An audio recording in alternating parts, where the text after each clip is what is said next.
teachers and colleagues and friends. Today I'm talking about how to teach the Gymnopedie No.1 by Satie. It is a very famous piece of music, and of course it sounds like this.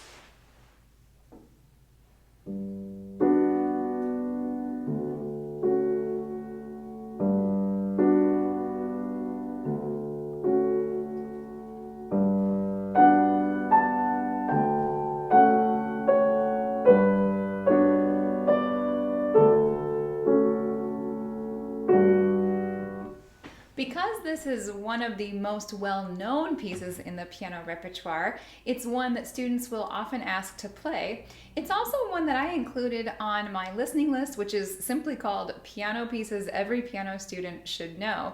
If you have not already downloaded that, please click the link in the description of this video to be taken to that. It's a PDF with a little bit of background information on several very famous pieces such as this one. And then there are YouTube links as well as a Spotify playlist that you have access to once you download that. So check that out. The funny thing about this particular piece, when I have had students listen to it, is that I found that most children do not actually like the sound of this piece. Older teenagers and certainly adults love this piece. And so I'm thinking that that's because of what I consider to be the main feature of this piece, that it's this very ethereal sound. People often talk about this being like a precursor to ambient music. So anyone who likes that, ambient style background music, something extremely calming that really takes the energy down, they're going to appreciate this piece as well as the other Gymnopedies that Satie wrote. And for children who oftentimes don't need that kind of calming presence in the same way, or who really just like exciting music, this is not going to be their jam. So I would classify this as a mid to upper intermediate piece. And really, I think you're wasting your time if you give this to a student who only wants to play loud and fast. It's going to be a fighting battle with them. However, I've had many teenagers who have played this and who've really enjoyed it. And it's been a very good thing for their soul. They have felt calm in it. I think the other main feature of this piece is this 3-part texture.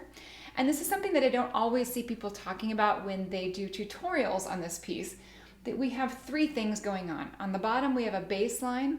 In the middle, we have these chords that fill in the harmony. And then of course, on the top in the right hand, we have this, very long, smooth melody going on. And so a lot of the technical difficulties involved here are the fact that you have 3 parts and humans only have 2 hands. So we have to navigate how to play all of those parts in 2 hands and still keep that very calm and ethereal quality. As far as additions go, I actually am looking at this today in the copy that I printed off from IMSLP because I wanted to kind of see what it looked like with minimal editing, and I will link that copy in the description, of course, as well. There is an Alfred Masterworks book that would be a great resource for this. It shows up in the Festival Collection Book 5, and Keith Snell has it in his piano repertoire, the Romantic and 20th Century version, of course, at level 7. So I'll link all of those, and you can kind of check out, which book you'd like to play it in, or you can simply just print it off from IMSLP. Now that said, the one that I'm looking at has nothing in it besides the actual music. There's no fingering, no pedaling, and all of that. The Alfred Masterworks edition definitely has fingering in it, which has instructions on how to distribute, and we're going to talk about that in a minute. So just kind of think about how much help you want, if you want to try one person's ideas or if you want to come up with your own ideas on fingering and those sorts of things. Okay, last comment before we really get into what our students need to know. Whenever your student is playing a well-known piece like this or Fur-Elise or anything else like that, if you have them listen to recordings, please make sure they listen to a professional recording and send them recordings that you like so that they don't just pull up a random student recording on YouTube. I will link a recording in the description. And then the other thing to go along with this, remember Debussy orchestrated the 1st and 3rd Gymnopedies, and they are amazing, beautiful orchestrations. So I'll link a video to an orchestra version as well. I think that's so helpful for our piano students' ears to hear, for instance, the oboe playing that top melody and just how smooth and connected that can sound on a wind instrument, which of course when we're playing the piano, it's a losing battle since we're playing a percussion instrument, and each time you play a new note, the sound begins to decay. All right, let's go into skills and what our students need to know. We're in 3/4 time here, and we have this constant 1, 2, 3, 1, 2, 3, 1, 2, 3. Students do need to be able to play this in a steady tempo for it to have that ambient effect, that very calming and serene effect. So once they've gotten used to all the technical difficulties, they need to be working for an extremely steady tempo. We're in D major, but there's a lot of extended harmonies.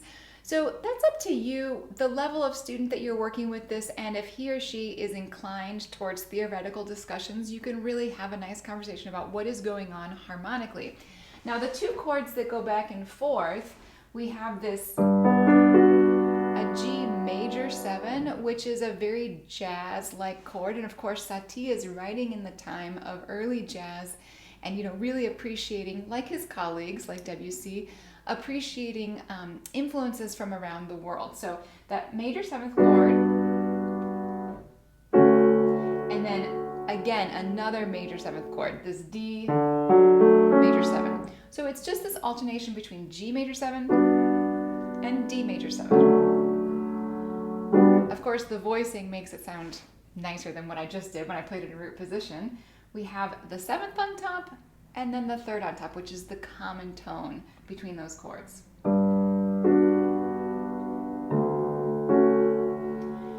That's the basis of what happens over and over again. Of course, later on we get some minor triads, and the other really notable harmonic moment in this piece is that the whole thing happens twice. You have the same melody twice, and the first time we have this A minor 7 going to D major.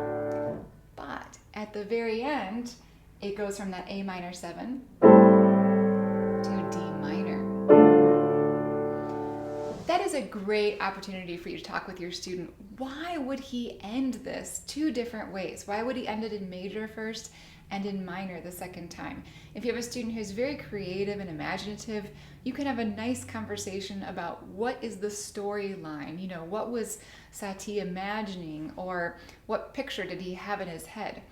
Now that brings me to talk a little bit about the title, because Satie was a very interesting character, and he wrote a lot of titles, and then sometimes in pieces, not in this one, but other ones, instructions within a piece that were very satirical or sarcastic.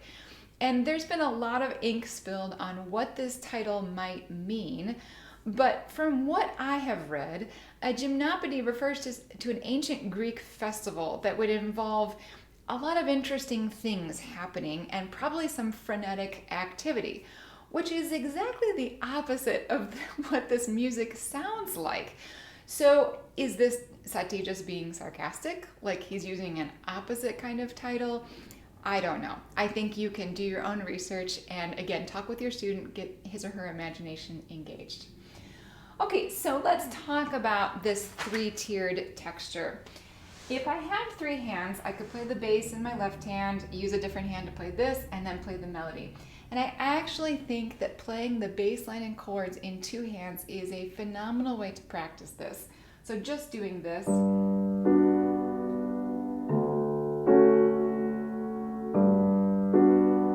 If I jump over to the next section, we have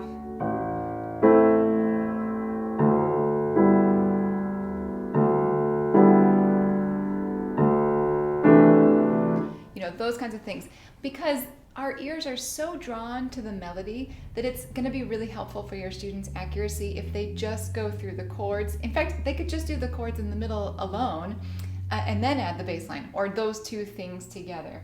You can also pair 2 different things. You could just play the bass and the melody to hear how those 2 things work together, or the melody and the chords, of course.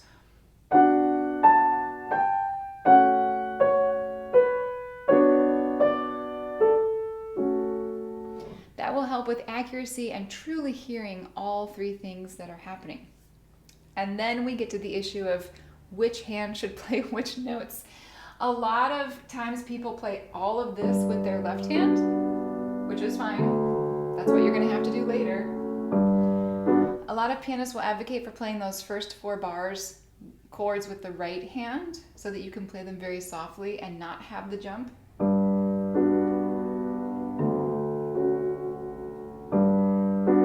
And the truth of the matter is that once you get farther into the piece, you're going to have to do some redistribution because some of the chords are too large for most people's hands. So for instance, in measure 24, there's a chord written that is a G major second inversion with an E on top. I can reach that with my left hand. It's definitely a stretch. What is much more comfortable for me is to grab that E with my right hand and just play the second inversion triad with my left hand. So that would be, and then again grab the D with my right hand. Most of the time in most editions, it looks like this on the page where that top note is written in the treble clef, and so you can see that distribution amongst the 2 hands. But that is something for a student who has not done much of this, you're going to have to help them identify which notes do I need to play with my right hand and which ones work best in my left hand. Of course, the other big problem with that is that by doing that, you're putting an accompanimental note in your right hand. So you're balancing both the melody and an accompaniment note. So your thumb has to play very, very softly, very lightly, and that is really difficult to do. The weight of our hands naturally goes towards our thumb. So you can ghost this, you can pretend to play it. You know, I'm pretending to play those low notes, but I'm not actually letting them out. You can play the melody notes first and then sneak in the accompaniment notes. Oops, it didn't sound.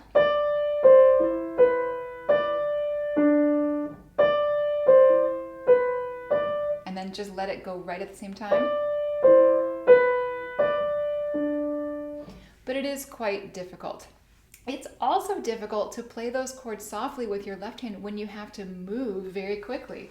So it's very easy for it to, maybe you get the bass note soft. That wasn't very soft. Maybe you get the bass note soft and then accidentally play a wrong note and slam into this. Again, if you're playing your thumb up on that top note, it's likely to be too loud. So students need to slow down the attack of the top notes. What makes a note louder on the piano is how fast it is played, not how much force you push into it, but how fast the key descends. So if you slow down that descent, you get a softer sound.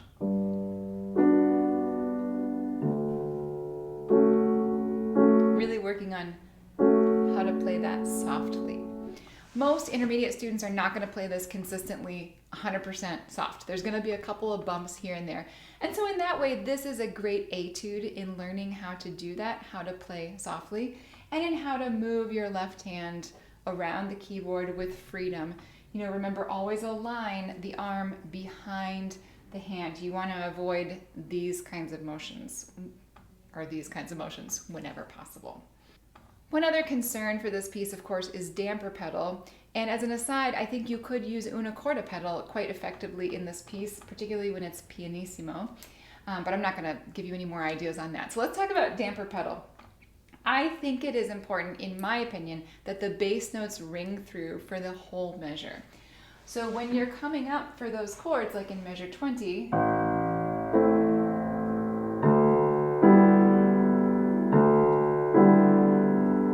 the bass notes need to last for all 3 measures. Now sometimes that starts to sound a little bit muddy when all things are going.